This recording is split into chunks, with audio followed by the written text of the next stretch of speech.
sure way to instill discipline in the society. The First City Monument Bank, FCMB, has deposited 540 million naira into an interest-yielding bank account in favor of a cleric, Prophet Emmanuel Omale, which it's defamed.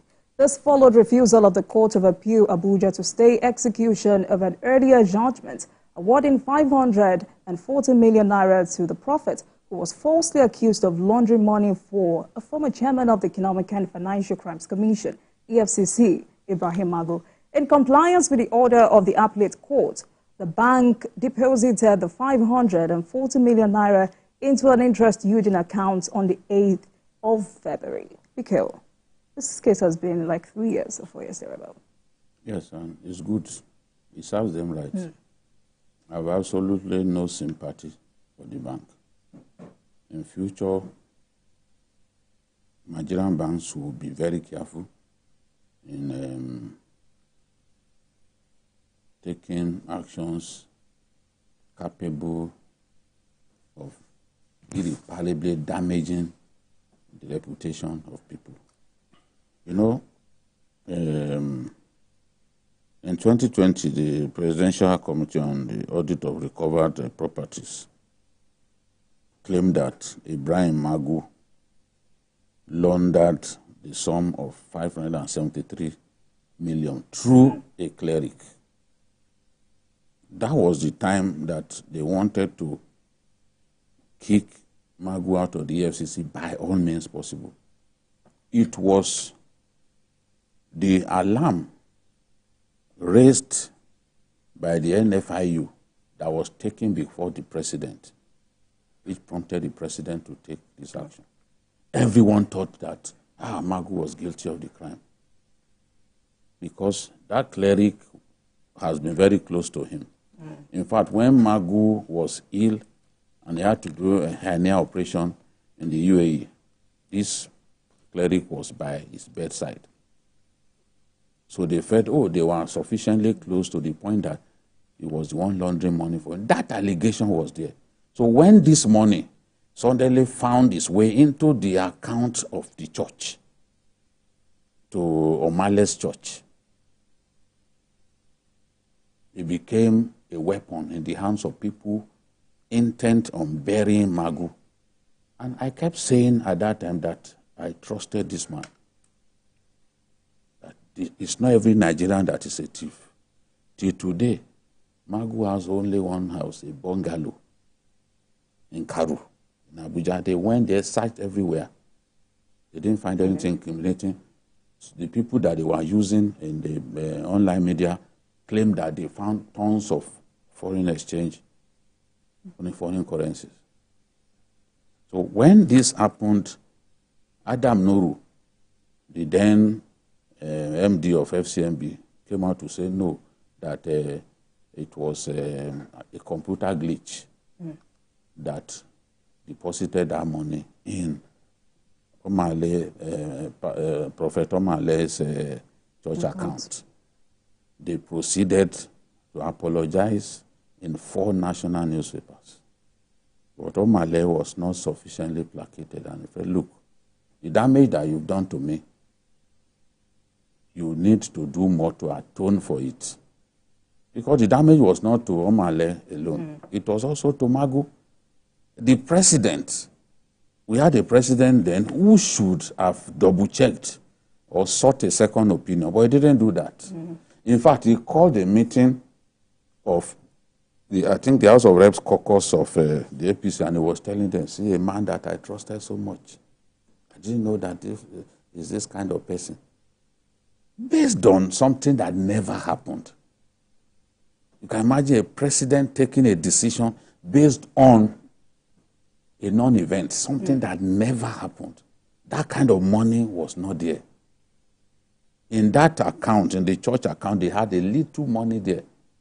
Their balance was very little. Suddenly, a hefty sum of money.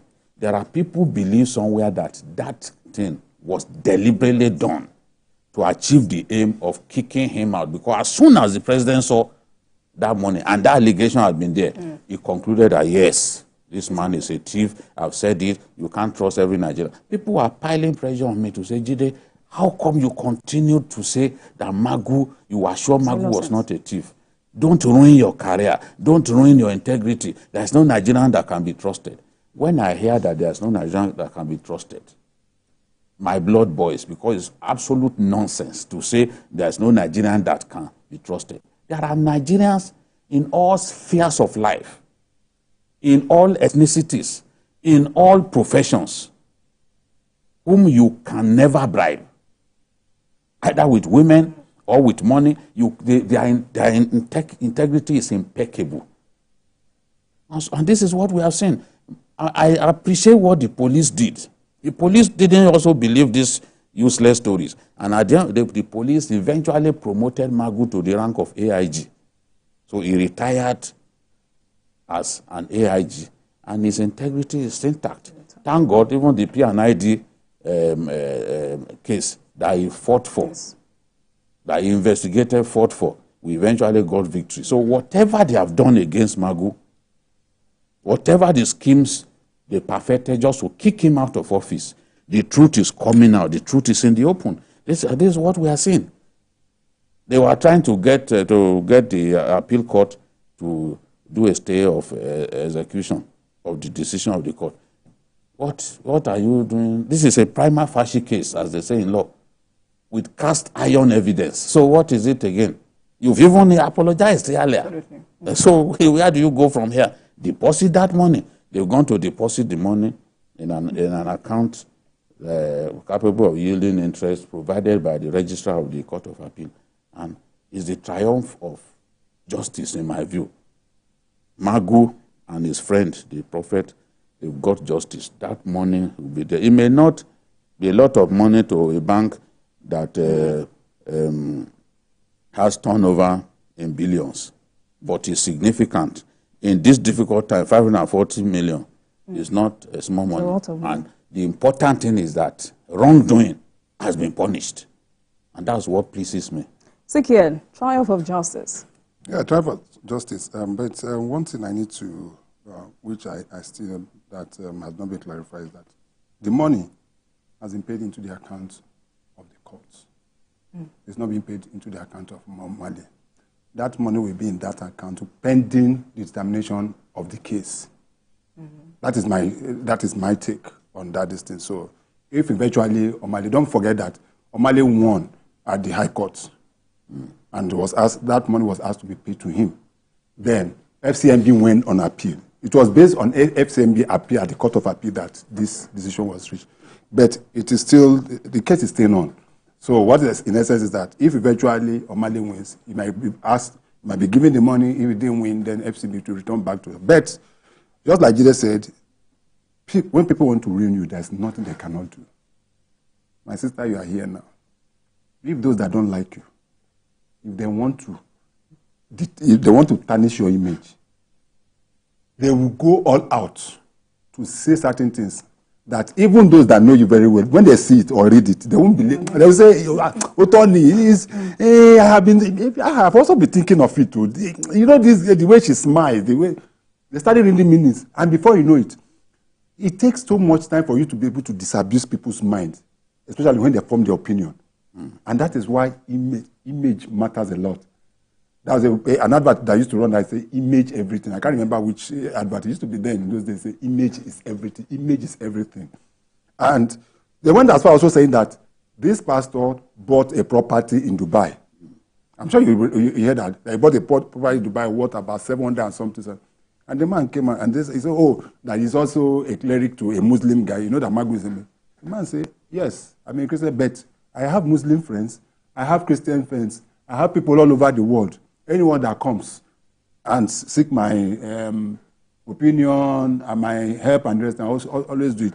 But this is a classical case. Where I find it so funny is where FCMB came out to say that it was a mistake. Do you just transfer 540 million naira to I beg me, they made that mistake. Transfer to mine now. No, that's what I talk. I said, maybe they transfer it to me. You know that. Maybe they try this kind of thing. Even if it's just, maybe they just try 30 with me now. Let it be a mistake. You can't just transfer $500 million to somebody else and tell me that it was no. So, following the narrative that I believe that it was a deliberate attempt probably to be able, but good enough, the man, but the psychological, in as much as Magu finally retired as an AID, but the psychological effect on his person, Absolutely. his person. You know, there are some people that find it difficult to be able to take certain things. Some people who look to their early grave. I'll give a classical example. In Enugu State, few days ago, the new consultant to the ministry, to the water corporation, a white man that was contracted to take over, he sacked about 7 directors or so that they were not meeting target of 5 million. Do you know what happened? One of those directors died within 1 week. From the shock. It has to take the intervention of the governor, the current governor of FCMB, to be able to reverse that. So you can see the kind of psychological. So I think you can't reverse that. Somebody has died, he has died. Right, so but you can't do that. Before we move on, do you think Nigeria still needs Ibrahim Magu in whatever capacity? Of course, if I were the president, I would give him a role. I'll give him a role. There are things that I can do for the country. He's still young enough to play certain roles, even in security, and he's a fantastic forensic investigator. So a lot of the cases that the EFCC have investigated in the past were actually investigated by him. You know, because when you are talking about forensic investigator, he's one of the best in the country. So there are roles that they can still find for him. What gladdens my heart is that no evidence. They've not brought any evidence. Everything that they said, by the time it was time for them to prove, everything collapsed like a pack of cards. Right. They said Bureau de Change operators were helping him to change money and all that. By the time they brought those people, we all saw that nothing like that happened. So I now challenge them, bring evidence that he stole money. Bring evidence. Let us see evidence. They can't bring evidence. They can't link him to any account, any offshore or even in Nigeria. So, but they've achieved their aim of getting him out of the way because to them it was crude and difficult. Fair enough, but he has won in court. FCMB has paid the money. That is true. Right. He was removed. What of the one even that replaced him? How did he fail? No. I'm just asking. That one is a story for another day. Yes, that one is a story for another, big story for another day. You know now. See the revelation that came from the auditor's report. Yes. That all of the money that the EFCC recovered after Buhari came to power, they cannot find the record in the CBN. That's what I'm saying. What kind of a country? Yes. And one that replaced him. What money came of 2015. Yeah. We need to move on, gentlemen. Thank you. Now, to tackle accommodation challenges in Lagos, the state government built housing scheme